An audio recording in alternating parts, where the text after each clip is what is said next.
स्वागत है आपका आग न्यूज़ों में। मैं इस समय मौजूद हूँ उत्तर प्रदेश के मऊ जनपद के मेरे आदिपुरा चौराहे पे। आप तस्वीर में दिखा सकते प्रशासन ज़बरदस्त मुस्तैद है यहाँ चौराहे पे। सिर्फ ज़रूरतमंदों को ही जो दवा या हॉस्पिटल में जा रहा है उन्हीं को जाने दिया जा रहा है, बाकी लोगों को वापस कर दिया जा रहा है। लोग लॉकडाउन का 6वां दिन है।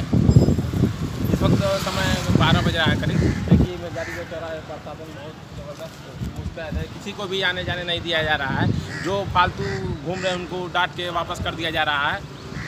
हम आपसे यही अपील करना चाहेंगे, सिर्फ ज़रूरत ही हो तभी आप रोड पे आएँ, वरना